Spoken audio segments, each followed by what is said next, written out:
Started. What's going on? 1207 podcast. We are back. We are back to try our best to drop off some principles, helpful hints that could better your marriage. This puts you on the path to better your marriage. Better you as a person. Because I like that too. Because it's all a process. We all are being, in biblical terms, sanctified. So It's a process. It's a process. I just remember reading a book, 21 Laws of Leadership, and one of them is the law of process. Yeah, it's good stuff. But we are continuing this, I guess, call it series or okay, series. Consider this series entitled "Learning to Love." We're gonna pick up at the part that says love does not behave rudely. Yep. First Corinthians is the verse that we are dissecting. Talk up six. First Corinthians. That is the one that we are dissecting. Scripture we're dissecting. Yeah, I'm gonna do a compare and contrast. What that is go compare, it's compare and contrast. What I'm gonna do is I'm gonna record her talking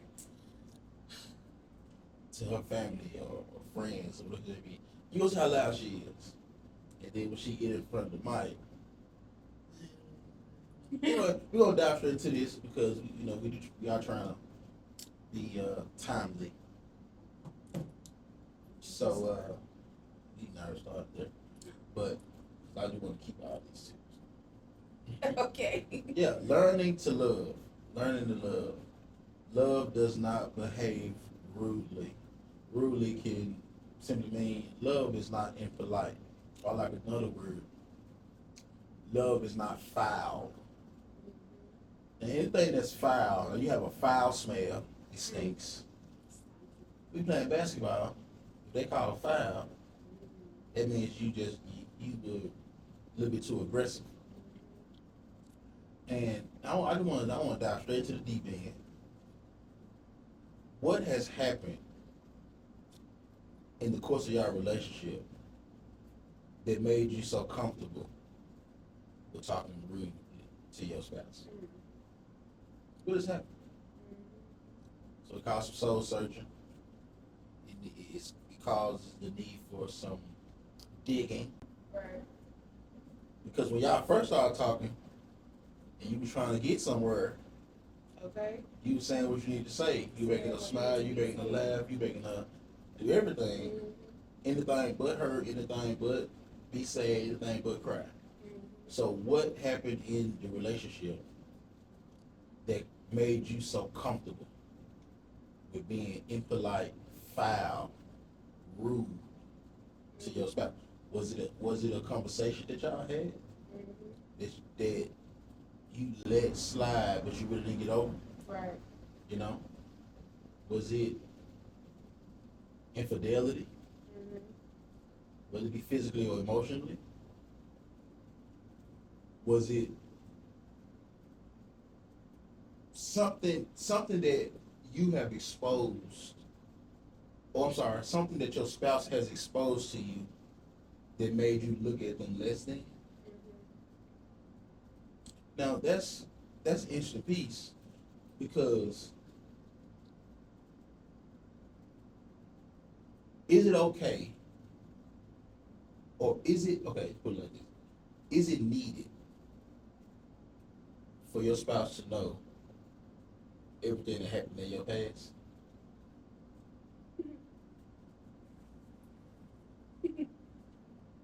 Because everybody can't. I'm gonna tell you, you know me. I don't want to know.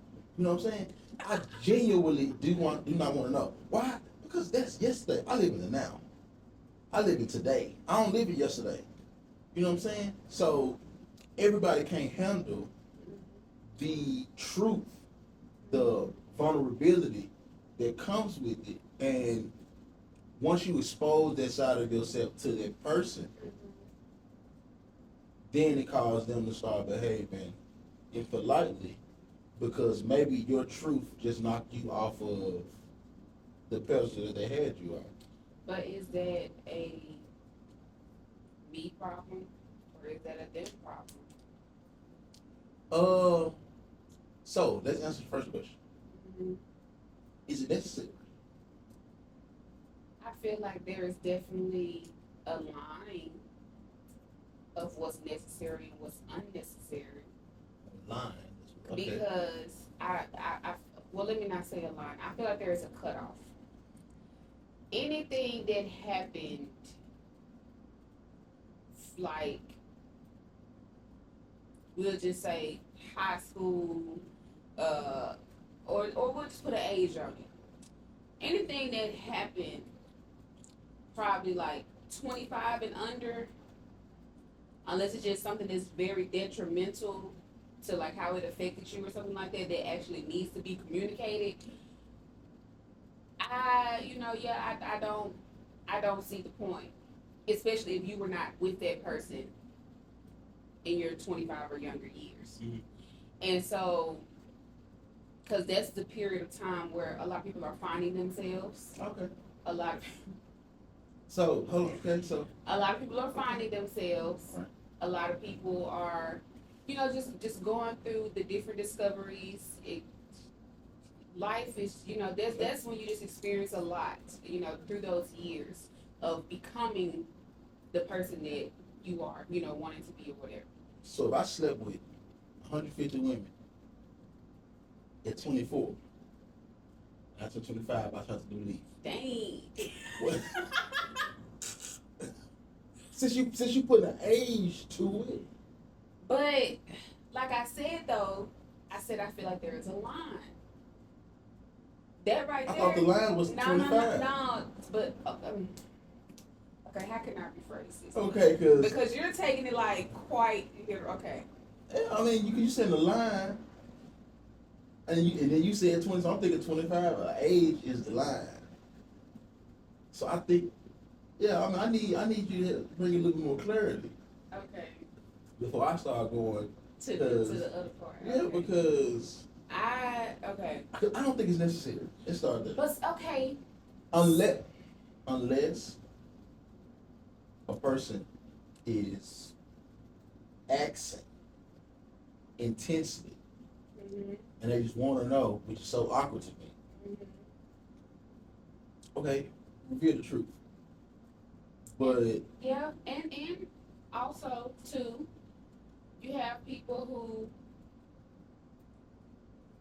it's a loophole for the enemy to play with them as well, because they feel not worthy. They feel their past mistakes, will allow somebody to leave them.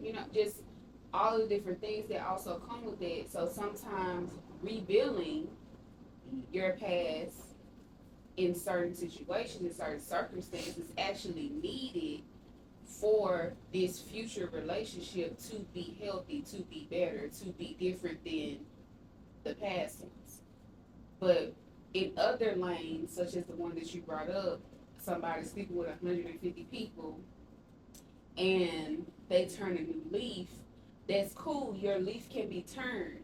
However, that's a lot of people. That comes with a lot. Man, they ain't got and no hopefully, disease. I mean, yeah. that's a lot of spirits that I'm probably so tired with 1,000 people. I would say that that's a lot of spirits you connected with. I mean, yeah, you're right. Just to respond to what you just said, Mm-hmm. You said that's an opportunity for the enemy to play on that person's mind that has a past. Yeah. So releasing it is a form of healing. And there is some principle there. Confess your sin amongst the brothers that you may be healed. But I want to kind of add something to that. Okay. Is that I think it's a trick. I think it's you playing with yourself. Like, I think it's the person who has not forgiven themselves, Mm-hmm. their biggest enemy. Correct. Because to focus on what you done in the past and allowing what you done in the past to cause you to make things weird to get for your present, and not focus on the fact that with your nasty past, even though it's covered, you were still worthy enough to be married to. Right. Right. So to me, I feel like that to me is just kind of twofold. It's twofold. It Most is. things are. You know what I'm saying? Cause and I feel like it's circumstantial. I definitely, did I say that word right? Yeah. Situational. I feel like it's definitely situational. But to hold somebody to something that happened in their past, I feel like that's where the line should be drawn. Okay. But you just messed up my reality. My reality is, If you asked, okay, if you ask. But what happened? you asked. But what? No, okay. But what about the person that the enemy is playing with their mind? We just talked about that person. That is too But I ain't asked. The original question was, is it okay not to expose what happened happened in the past? And you said, okay, you were saying the situation. Mm-hmm. So you basically saying that sometimes it is, sometimes it's not. Yeah. And I feel like that's when you should operate in discernment and allow God to show you if it's something that's worth revealing or if it's something that's not. Well, I'm gonna rest on the side that it's not necessary. But yeah, you can rest on the side that it is. But see, I don't want to be in the middle all the time. I want to make a stance and hold my stance. But that's impossible. Life is not set up that way. It's just what it is, though. No, you can't. But we gotta try to simplify as much as possible. Okay, to simplify it, if you are the person on the end to where you want to reveal something, you want to expose something that has happened in your past, if it is going to better help you all's relationship to become healthy, to move forward, for your spouse to actually understand you better, I feel like it's worth mentioning because it's helping and not necessarily hurting. Okay. But if it's something that's just on you that you need to forgive yourself for or you need to heal from for yourself, then no, it's not something that needs to be verbalized. It's something that needs to happen within. You know what I'm saying? Now, to the other one that you said, what was the other one that you said? To the person who asked, that's what it was. To the person who asked. Now, if you asking questions, you should be prepared for whatever the answer is. You can't get upset because the answer is not what you thought it was. Right. You should have just never asked. Yeah. That's me. You should have just never asked. I don't want to know. I ain't that type of dude. I should have been. I should have been. Listen, I'm married to who you are now. Right. Not to who you were. You know, and some folks might, I just need to know, man. Now, of course, hold on. Now, if you got videos just surfing around here. Oh, that's a whole different ballgame. Yeah, or you got proof. Yeah. Of your past relationships, i.e., children. Yeah. You know, of course. Those are questions that definitely asked. Yeah. You know, but if you ain't got no proof of your freaky side, yeah, your past, like, calm down. Yeah. I just think sometimes we overthink things all in the name of being real. Yeah. Or truthful. For sure. Yeah. You know, but I do believe that some things are only for God to know. Mm-hmm. You know? For sure. And some things are, it could be revealed to your spouse because that's a very true reality is that something can happen that can cause you to feel comfortable responding rudely to your spouse. Right. And that was just the first thing that came to my mind was about people's past, because people's past, like I said, can knock the person off of the pedestal that they spouse has put them on. Yeah. And maybe it don't knock them down to regular or normal. It knock them down to dirt. Right. And if you start saying your spouse is dirt, it's less than, it's not worthy of you, that's how you gonna start treating them. Yeah. But that's not love. Right. It's not love. Right. Right. So that's not Because the first one, love suffers long. love. Right. Right? Love is kind. There you go. So I'm kind to you no matter your mistakes. I'm kind to you no matter your shortcomings. I'm kind to you no matter how much we argued last night. Mm-hmm. I'm kind to you. I'm not going to be rude to you based upon our situation. No. Right. Mhm. We have to have certain principles within ourselves, certain marital principles, certain frameworks, right, Mm-hmm. that we can lean on in the times where our emotions get the best of us. Mm-hmm. Because when your emotions get the best of you, we all deal with this. Not listen. Women are not the only emotional creatures. Right. You got men that's emotional creatures, and the spirit of Jezebel just don't rest on women. It also rests on men.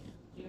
You know, just having that sense of control and rudeness and manipulation.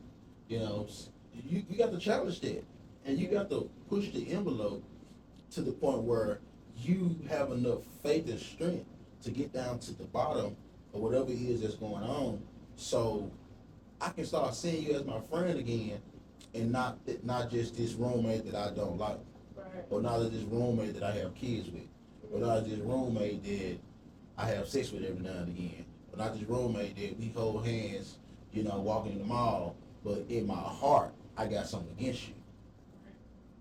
When that's not healthy, you know. That's cold right there. It's cold. I mean, because it just,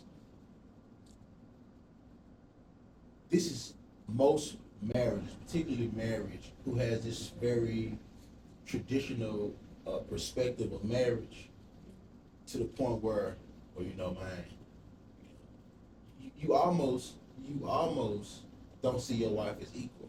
Right. You know what I mean?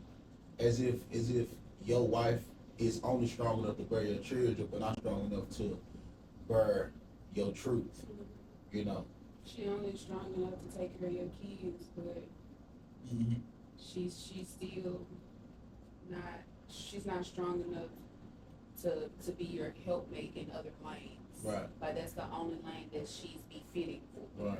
You know what I'm saying? Right. And I definitely feel like gender roles have a lot to do with why some people, you know, are rude Right. in their marriages, because you put this myth on each other of what the world says a man is supposed to do, what the world says a woman is supposed to do, and not necessarily, first of all, biblical principles, as well as how your spouse individually.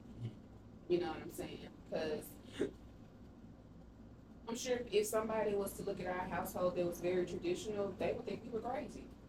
They would think that we probably are dysfunctional. I'm not in the kitchen all the time. You are, because that's your love language. You know what I'm saying?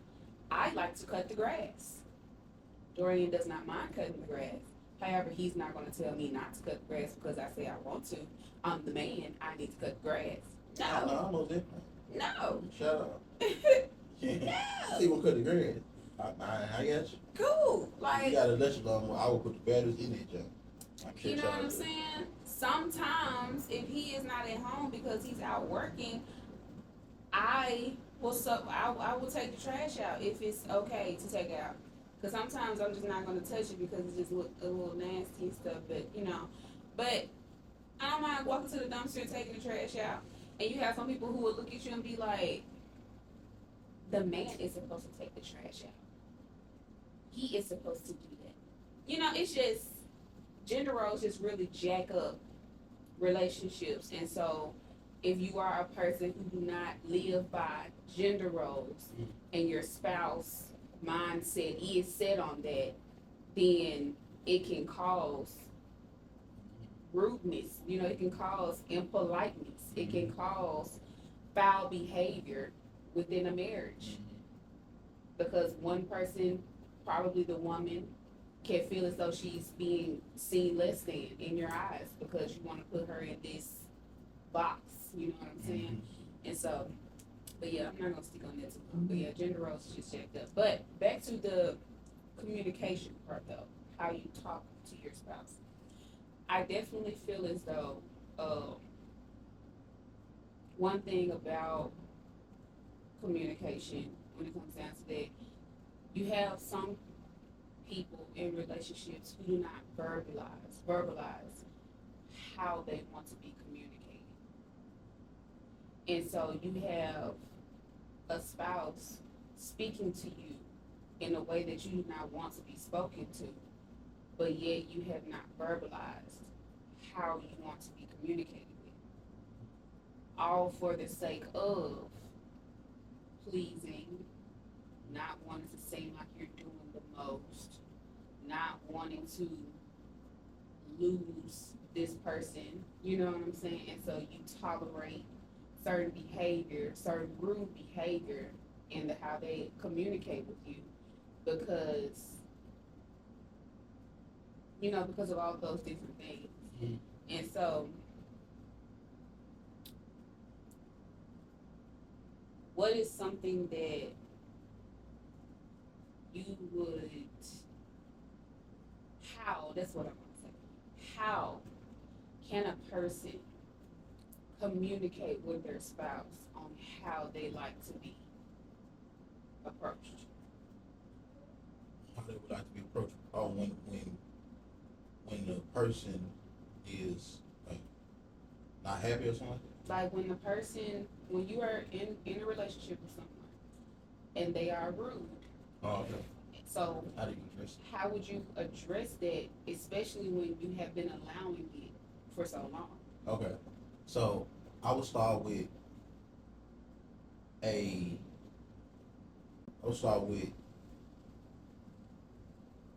perfect example of how I would want to be communicated with. And then I would use how you communicate with me as a opportunity to show you that you would want to be talked to like this. Okay. So I start with perfect situation. If we were two perfect people, I'm gonna start with the goal. The goal is just imagine if we communicate with each other like this. Just imagine if you was uncomfortable with me or you was feeling emotional, and instead of going off, going far left, but you could come to me directly with a kind, good, perspective, and we can move on from there. But that's not how you come. Then show them this is how you come. This is the problem that we have. This is one of the reasons why every time you come at me, I respond aggressively because I take it as you're coming to me aggressively. You know what I'm saying? So in order for us to get to here, we got to get past this problem. And the problem is that you got to go against your flesh when it comes down to how you communicate. Sometimes I have to do that. Sometimes, Janaya will say things, do things, or not just maybe it's just sometimes it's just her nature of not paying attention or something like that. And it'll frustrate me, and I'll just be like, what's happening? But I'm getting better at it. I have to fight my flesh and my instinctive nature and be like, no, because I will have a moment one day. And would I want her to be impatient with me as I'm being impatient with her at this moment? No. So I see how I would like for it to be. I see how it is. Now how can we progress and get to where we're trying to be? So what is the solution? Pause. So make sure I'm asking this question right. I'm talking about how would a person want to approach somebody who's not talking to them? Right. Correctly. Politely. The way they want to be. Yeah. So I am on the right track. So the solution. Talk to me how you want to be talked to. Be patient with me how you want to. You want to be. You know, You want want somebody to somebody be to be patient. patient. Exactly. Yeah. Like be kind to me as if you want me to be kind to you. Mm-hmm. Everything you want, do it to me. Mm-hmm. As a matter of fact, teach me through your deeds. Mm-hmm. Teach me how to treat you by how you treat me. But that really simplifies everything. Yeah. You know, if you the golden rule, treat somebody how you want to be treated. If both parties can be doing it, and I'm treating you how I want to be treated, you treat me how you want to be treated, we treat each other perfectly. And from that point on, we may have more problems, more things that annoy us in our marriage. But guess what? At least we know that this has been figured out. And maybe we have to go back to the drawing board because sometimes if it's not being maintenance correctly, you know, it can kind of go off course. Mm-hmm. You know what I mean? Sometimes, you know, if the belt is not on right, it'll break. You know, so sometimes you have to go back to the drawing board and be like, well, we was doing good for about a month, but now you've been impatient again, and your impatience calling me to be impatient again. So we need to figure out a way to fine tune, you know, this solution that we came up with because we're starting to slip back into old ways. And it's communication 101. If you can do that, you're gonna be alright. If you can get down to the nitty gritty like that, you're gonna be alright. It's gonna make sense for you. You know.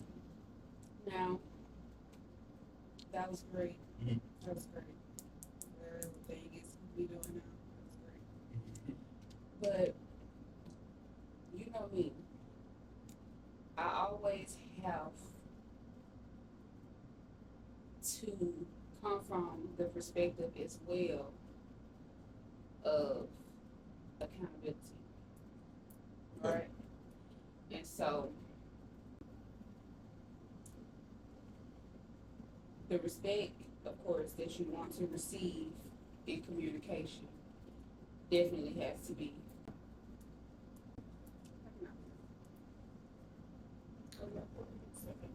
One thing, don't do that. Push it back. That was very slick.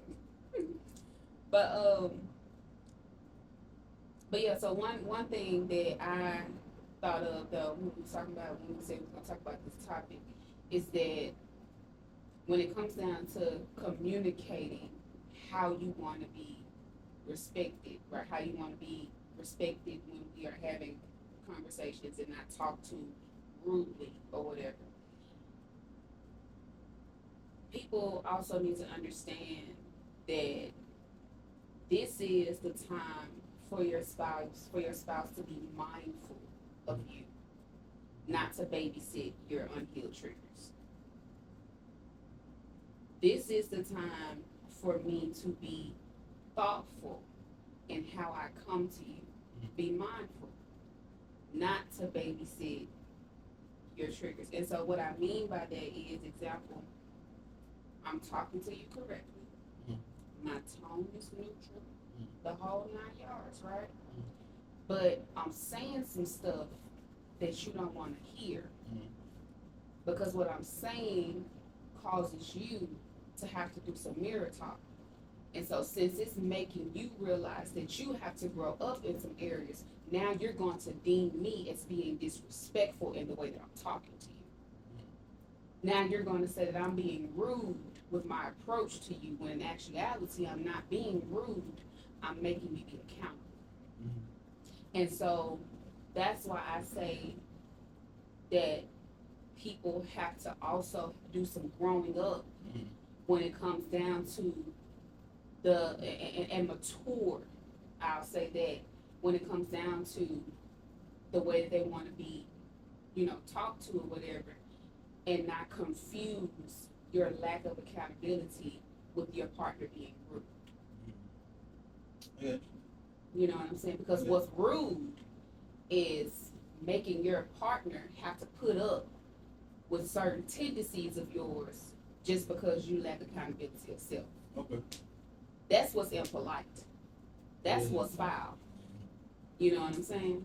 And so I just want to throw that out there because we do have people, you know, in this world that like to play victim. And so therefore it's not a matter of the approach of what your spouse is doing, because they could be approaching you correctly and dotting all the I's and crossing all the T's, but because what they're saying to you is not something that you want to hear, now they're being disrespectful. Now they're being rude. So okay. Okay. Yeah. Yeah. We're not do a part 2 on this. I mean, because you just opened up another can of ideas to the point where I think we have to attempt to understand, how do you know when it's rudeness, and how do you know when it's realness? Because like you said, my real can be perceived as rude to you. Right. So the person that's being talked to, how can you discern which one is which? And what principles do you have that's in your heart that's able to help you to decipher in between all these different emotions that's going on? Because, you know, do I need to be receptive or do I need to be combative? You know what I mean? Right. So I think we need to spend some time on that topic. Gotta write it down. But that's it for today. We will see you all next time. Thank you guys for tuning in to 1207 Podcast. We love you guys. Be great. See you next Thursday. Stay married. Stay married.